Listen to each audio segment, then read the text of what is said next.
안녕하세요. 화평가족 여러분. 저는 인천시 부평구 삼산동에 위치한 함께 이루는 교회를 섬기는 유재상 목사입니다. 이번에 저는 본문 요한복음 12장 24절을 통해서 만음의 축복이라는 제목으로 여러분과 같이 은혜 나누는 시간 갖도록 하겠습니다. 자, 본문 한번 보시겠습니다. 제가 하나님 앞에 봉독해 올리겠습니다. 내가 진실로 진실로 너희에게 이르노니 한 알의 밀이 땅에 떨어져 죽지 아니하면 한 알 그대로 있고 죽으면 많은 열매를 맺으느니라. 아멘. 하나님께서는 우리에게 축복을 주시기 위해서 두 손에 이 축복을 꽉 쥐고 계십니다. 그런데 이 하나님께서 주시는 축복을 인간은 반역함으로써 그냥 하나님께 주시는 그 복을 그냥 쳐버렸습니다. 자, 우리가 에덴 동산으로 한번 가봅시다. 우리는 에덴 동산을 낙원이라고 합니다. 하나님께서는 이 에덴 동산에 많은 축복을 주셨어요. 창세기 2장 4절 이하를 보면은 이 에덴 동산은 4개의 강의 근원이라고 말씀하고 있습니다. 기온강이 흐르고 비순강이 흐르고 히데갈강이 흐르고 유브라데스 강이 흐르고, 그래서 그 강이 흐르는 곳마다 많은 열매를 맺었더라. 할렐루야. 그리고 인간이 그 속에서 하나님께서 주신 그 많은 열매를 따먹으면서 그것을 마음껏 누리며 살면 됐어요. 이 에덴 동산을 만들어 놓고 하나님은 그 에덴 동산에서 살 인간을 창조하셨는데, 창세기 1장 26절 이하를 보니까 우리가 우리의 모습으로 우리의 형상으로 사람을 만들자. 하나님께서 내가라는 표현을 쓰고 있지 않습니다. 우리가 그러면 하나님께서 우리 인간을 창조하실 때 하나님은 혼자 창조하신 것이 아니라 성부 하나님, 성자 하나님, 성령 하나님께서, 야, 우리가 사람을 어떻게 만들까?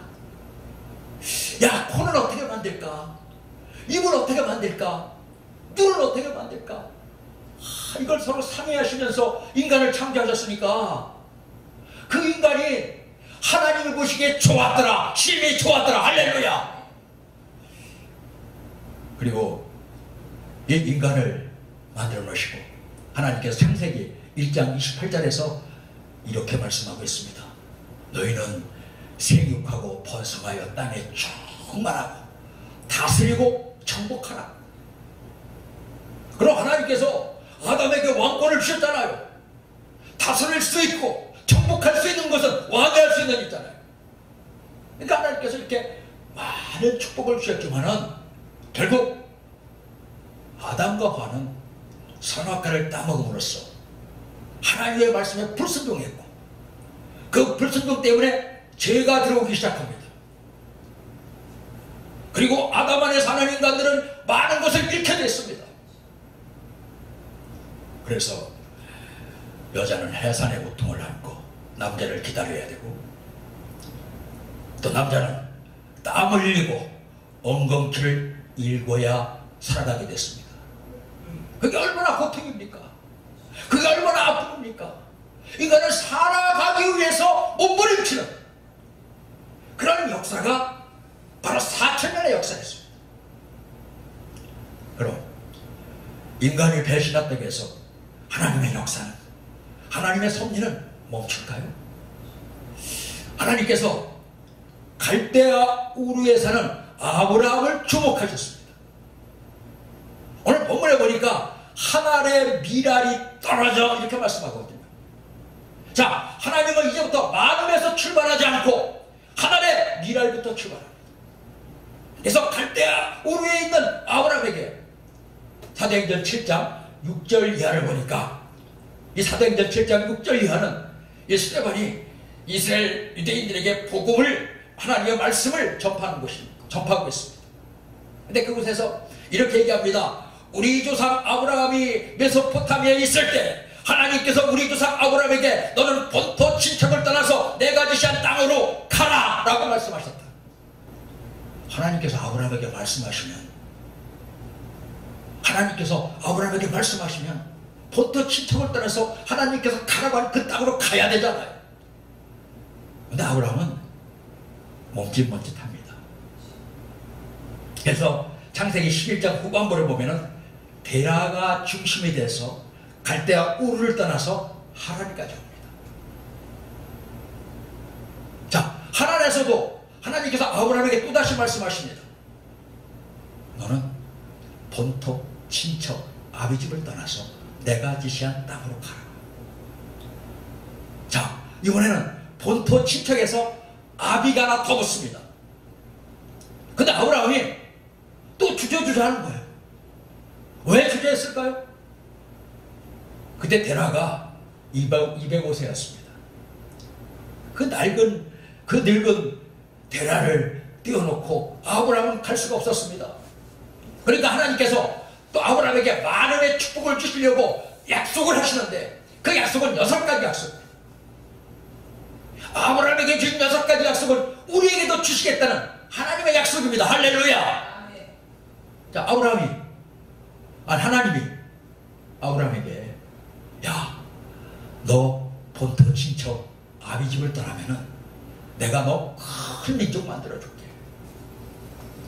두 번째, 내 이름을 창대하게 만들어줄게. 세 번째, 너를 축복할게. 네 번째, 네가 복의 근원이 되게 해줄게.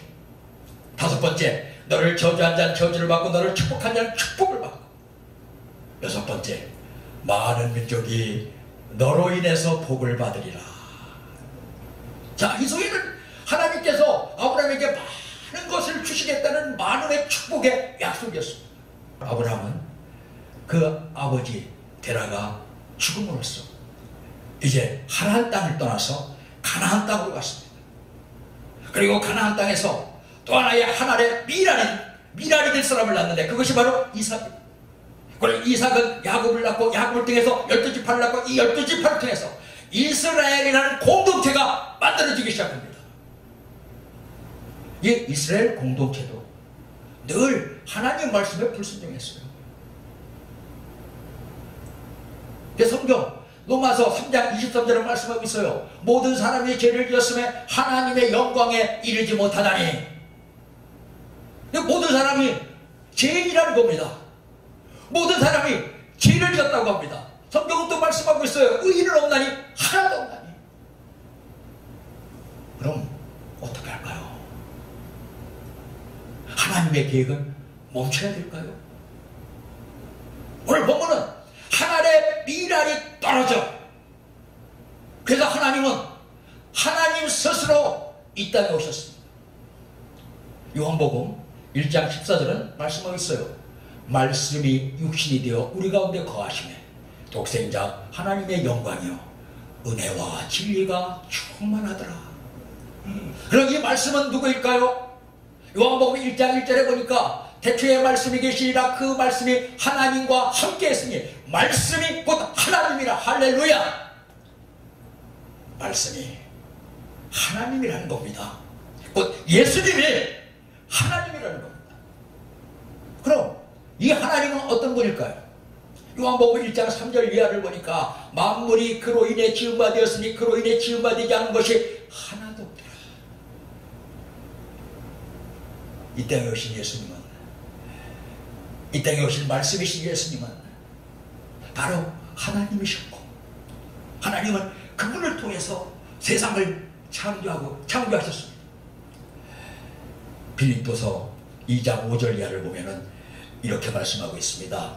너희 안에 이 마음을 품으라. 곧 예수 그리스도의 마음이니 그는 근본 하나님과 동등됨을 취할 것으로 여기지 아니하고 종의 형체를 가져 우리와 같이 되었고. 예수님이, 하나님이 이 땅에 우리에게 많은 복을 주시기 위해서 우리와 같이 종의 형체를 가져 우리와 같이 되었다는 말씀입니다. 그럼 어떻게 우리에게 많은 축복을 주실 수 있을까요? 오늘 본문에 보니까 한 알의 밀알이 땅에 떨어져 죽어야 많은 열매를 맺으리니 이렇게 말씀하고 있습니다. 죽어야 된다는 거예요. 예수님이 죽어야 된다는 거예요. 신이신 예수님이, 하나님이신 예수님이 죽어야 된다는 거예요. 그래서 그분은 한 알의 밀알이 땅에 떨어져 죽으려고 십자가에 달리셨습니다. 예수님이 이 땅에 오셨습니다. 예수님은 이 땅에 오셨을 때 사람의 몸을 입고 오셨기 때문에 시간과 공간에 제한을 받습니다. 그래서 예수님께서는 이스라엘 땅에서 시간과 공간에 제한을 받고 살 수밖에 없었어요. 그럼 예수님께서 많은 민족에게 복을 주시겠다고 약속을 하셨는데, 그 복을 주시겠다는 약속이 바로 예수님께서 십자가에 달려 돌아가시고 부활 승천하시고 우리에게 주시겠다고 한 약속, 바로 보혜사 성령이십니다. 요한복음 16장 7절 이하를 보니까 예수님께서 이렇게 말씀하고 계셔요. 내가 죽는 것이 너희에게 유익이라. 내가 죽지 아니하면 보혜사 성령을 보내지 아니하고, 내가 죽으면 보혜사 성령을 보내리니 그가 오면은 죄에 대해서, 의에 대해서, 심판에 대해서 세상을 책망하리라. 죄에 대해서라면 세상이 나를 믿지 아니하며, 의에 대해서라면 내가 하나님 아버지 앞에 가고, 심판에 대해서라면 이 세상 임금이 심판을 받았습니다. 그리고 이 성령을, 예수님께서는 성령의 받는 방법을 요한복음 7장 38절 이하에서 우리에게 이렇게 설명을 해주고 있습니다. 나를 믿는 자마다 그 안에서 생수의 강이 넘쳐 흐르리니, 그러면서 가로 열고 성령이 오시지 않았으므로, 예수님께서 영광을 받지 아니하심으로 성령이 오시지 않았더라. 우리에게 성령이 오셔야 된다는 겁니다. 그래야 많은 열매를 맺는다는 겁니다. 그럼 우리가 죽어야 되는데, 정말 우리가 죽어야 되는데, 늘 우리가 하나님 앞에 기도하는 것이 무엇입니까? 하나님, 나를 죽여주세요. 내가 죽어야 됩니다. 내 안에 있는 이 죄성, 내 안에 있는 이 자아, 다 죽어야 되는데, 우리가 죽지 못하기 때문에 많은 열매를 맺지 못하는 거 아니겠습니까? 자, 죽지 못하는 건 세 가지예요. 세 가지 때문이에요. 첫 번째는 마귀 때문에 우리가 죽지 못합니다. 마귀는 늘 하나님과 예수님과 하나 되는 우리, 하나 되려고 하는 우리의 몸부림 속에 우리의 마음을 미혹합니다. 그래서 말씀을 멀리하게 합니다. 그런데 이 마귀는 이미 예수님께서 이겨보셨어요. 마태복음 4장 이하를 보니까 예수님께서 비둘기와 같은 성령을 받으시고 이제 광야를 가서 40일간 금식하셨습니다. 그때 마귀가 나타나지 않습니까? 그러면서 예수님에게 말씀합니다. 야, 네가 하나님의 아들이 되거든 이 돌이 떡이 되게 하라. 늘 사단이 우리에게 요구하는 것이 그겁니다. 야, 세상은 떡으로 사는 거야. 세상은 떡으로 살아야 행복해. 세상은 떡으로만 살 수 있어. 그런데 예수님은 말씀하셨어요. 사람이 떡으로만 사는 것이 아니요 하나님 입에서 나오는 말씀으로 사는 것이다. 그래서 이 육신의 정욕, 먹음직한 사단의 유혹을 예수님은 물리쳤습니다. 두 번째, 예수님을 산으로 데리고 갔어요. 그러면서 천하만국을 다 보여주면서 야, 네가 하나님의 아들이거든. 나한테 절해라. 그러면 내가 천하만국을 다 주겠다. 그게 사단이 우리에게 유혹하는 거 아니겠습니까? 너 세상 다 줄게. 너 세상에서 세상 사람들이 좋아하는 물질 줄게. 너 세상 사람이 좋아하는 성공, 할 수 있게 해줄게. 근데 예수 방법은 안 돼. 내 방법으로 살아야 돼. 예수님께서 나는 여호와 하나님을 경배한다. 사단이 물리쳤습니다. 이제 사단이 예수님을 성전 난간으로 데려갔습니다. 그러면서 뛰어내려라. 뛰어내리면 천사가 너를 수종들더라. 지금 사단은 예수님의 이름을 높여주겠다는 겁니다. 성전 난간에서 딱 뛰어내리면 죽지 않을 사람은 없습니다. 그러나 예수님은 하나님의 아들이시기 때문에 틀림없이 천사가 너를 수종들리라. 그래서 지금 마귀가 계속 예수님을 향해서 네가 하나님의 아들이거든, 네가 하나님의 아들이거든, 이걸 반복하고 있습니다. 예수님께서 사단에게 말씀하시잖아요. 나는 여호와 하나님을 시험하지 말라. 사단아, 물러가라. 할렐루야. 그래서 이미 예수님께서 이겨놓으셨어요. 그래, 우리는 사단이 우리의 마음을 미혹할 때 선포하면 됩니다. 나사렛 예수의 이름으로 명하노니 마귀는 떠나가라, 사단은 떠나가라, 귀신은 떠나가라. 할렐루야.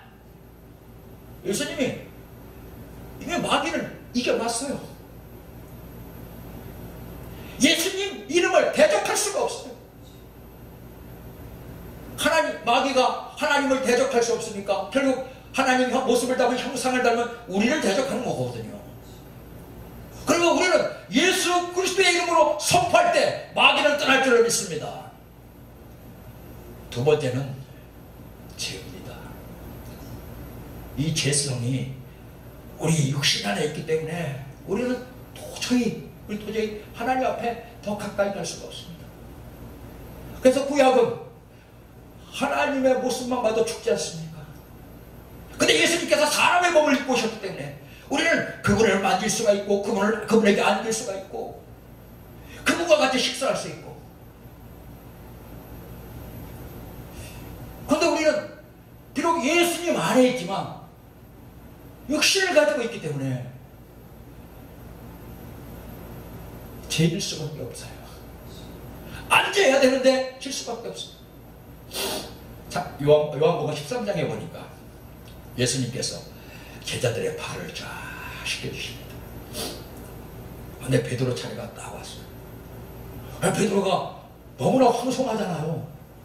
주님이 내 발을 씻겨주시라니까, 주님 이러지 마세요. 이러지 마세요 주님. 그러니까 예수님이 내가 내 발을 씻기자면 너와 나는 아무 관계가 아니다. 그러니까 베드로가 그래요? 그럼 내 몸도 씻겨주세요. 몸은 이미 씻겨졌다. 너는 발만 씻겨졌다. 우리는 늘 세상 속에 있어서 우리 몸은 이미 우리는 구원을 받았습니다. 근데 구원받은 백성이라도 결국은 죄 가운데 있을 수밖에 없습니다. 때로는 죄일 수가 있습니다.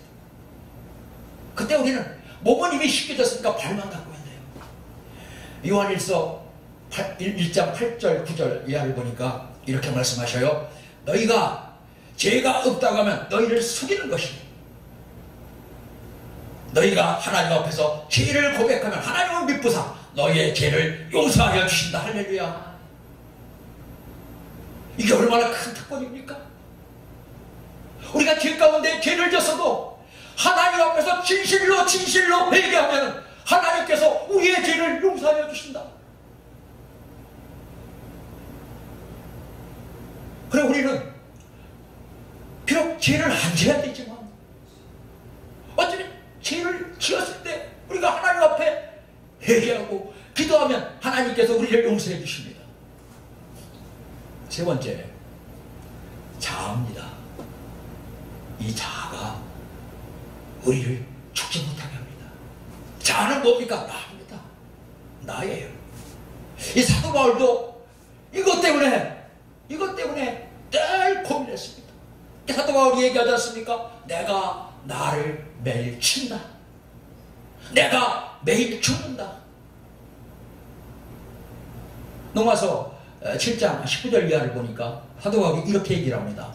내 안에 선과 악이 있는 줄 내가 아노니 내가 마음으로는 하나님의 법을 따르려고 하지만 내 안에 또 안에 육신의 법이 있어. 육신의 법을 따르라. 오호, 나는 공고한 자로다. 자아 때문에 자아. 이 자아는 우리가 평생 싸워야 됩니다. 우리가 어느 날 뜨거울 때, 성령 충만할 때 내가 다 준 것 같아. 근데 어느 날 또 내 자아가 살아납니다. 그렇기 때문에 우리가 매일 찬송하고 말씀 듣고 기도해야 되는 이유가 바로 나를 죽이기 위해서. 나를 죽이기 위해서. 갈라디아서 2장 20절에서 사도 바울도 이렇게 고백합니다.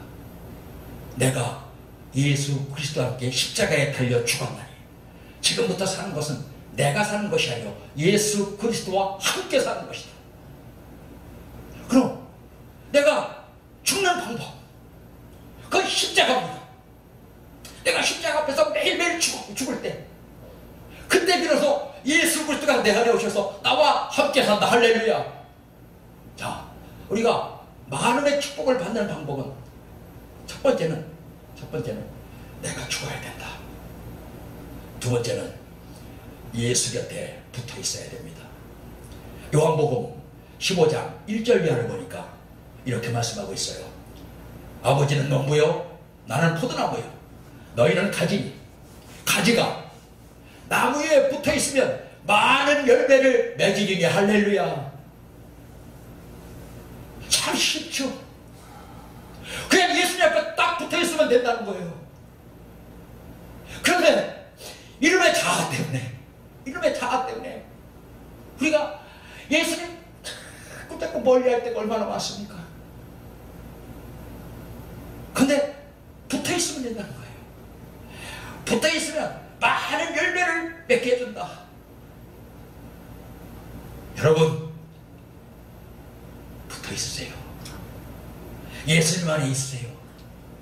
예수님께서 요한복음 14장 20절에 보니까 내가 아버지 안에, 아버지가 내 안에 있는 것처럼 너희도 내 안에, 내가 너희 안에 있으리라. 할렐루야. 붙어 있읍시다. 붙어 있어야 합니다. 이제 말씀의 결론을 맺겠습니다. 우리가 만호의 축복을 받는 방법은 두 가지라고 말씀드렸습니다. 첫 번째, 내가 죽어야 됩니다. 두 번째, 예수 곁에 붙어 있어야 됩니다. 그래서 예수님께서 우리에게 주시는 그 많은 것들이 있다고요. 물질, 건강, 성공, 이것도 중요합니다. 그러나 더 중요한 거, 예수님이 우리에게 주시는 거, 믿음, 은혜, 사랑, 축복, 얼마나 많습니까? 저는 이 땅에 살면서 우리가 내가 죽고 예수님과 붙어 있으면 아담이 에덴 동산에서 누렸던 그 많은 축복을 우리는 지금도 누릴 줄로 믿습니다. 여러분, 죽읍시다. 그리고 붙어 있읍시다. 그리고 예수 그리스도 인해서 누립시다. 할렐루야.